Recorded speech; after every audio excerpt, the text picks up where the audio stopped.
So today we're going to discuss about finding the specific heat capacity experiment.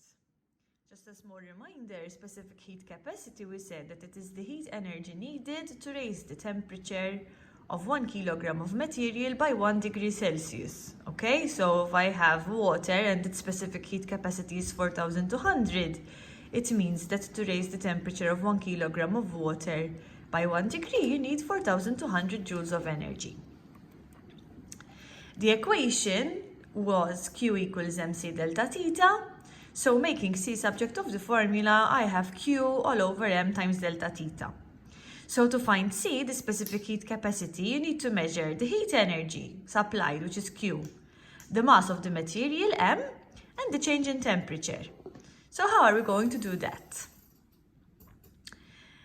To find the mass of the metal block, you simply weigh it on a digital balance. To find the temperature, you need to measure the first initial temperature with a thermometer, and then, after heating, measure the final temperature again. The change in temperature is equal to final temperature minus initial temperature. To find the heat energy supplied, we use a joule meter.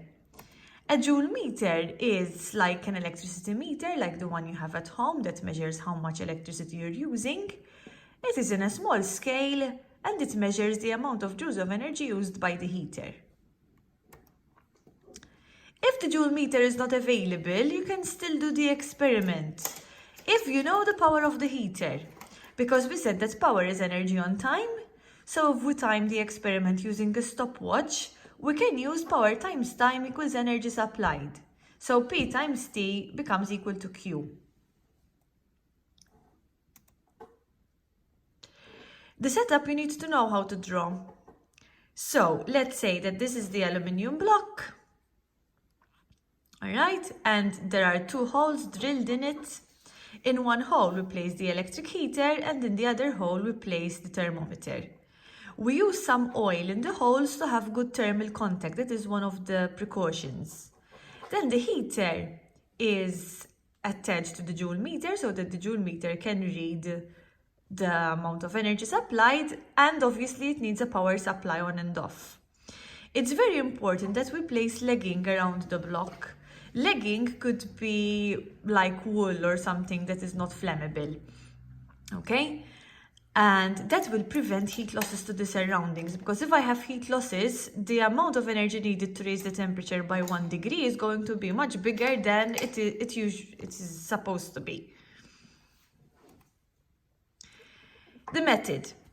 We have to. We said we need to find Q, M, and delta theta. So weigh the aluminium block, read the initial temperature of the block, wrap the block in leggings, and put oil in the holes. And then all we need to do is switch on the power supply and heat the block for about 5 minutes. Then we switch off, read the heat energy supplied from the joule meter and the final temperature of the block. Work out the change in temperature, and then use C equals Q all over m times delta theta to find specific heat capacity. Calculations, we just put all the numbers in the equation and we get out an answer. The precautions, we already mentioned them, these are more official. Legging should be used around the block to avoid heat losses. Legging is usually a sort of wool. Oil is put in holes to have good contact between the heater, thermometer, and the block. Okay? In conclusion, we usually find the value of the specific heat capacity similar to that of the lab, but slightly higher. This is because even though we use legging, there is always some heat that escapes to the surroundings. So we actually need a bit more joules to heat 1 kilogram of material by 1 degree. The specific heat capacity, as stated in books, is around 900 joules per kilogram degree Celsius. This means that to heat 1 kilogram of aluminium by 1 degree Celsius, you need 900 joules of heat energy. I hope that is clear what specific heat capacity is. To find the specific heat capacity of a liquid, you use mostly the same apparatus. However, a liquid needs to be placed in a beaker, obviously, and there is no need to put the oil because there is good contact between the heater and the liquid. However, you need to use a stirrer to mix up the water every time during the experiment, like every half a minute you mix the water up, so you have to have an even temperature. To make sure that the legging stays put, you can put one beaker inside a larger beaker and press the legging in between, okay? Here are the differences that you need to know. So to find the mass of the liquid, you know that you need to find M1 and M2 as we did in the beginning of the year. So M2 minus M1 is the mass of the liquid. To find Q, read the joule meter. To find the change in temperature, final minus initial.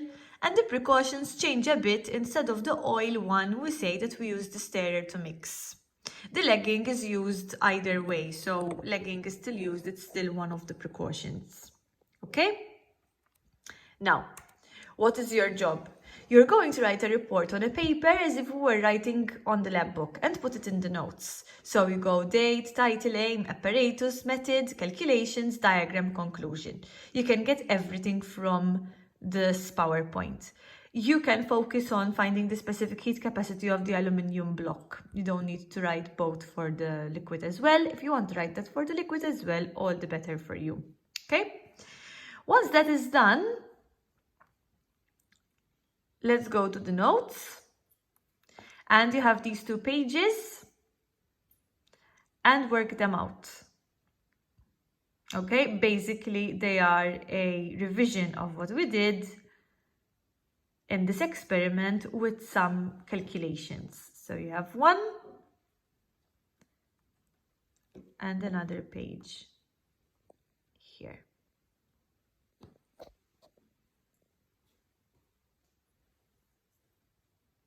Okay, I hope this will be useful and I hope you keep up.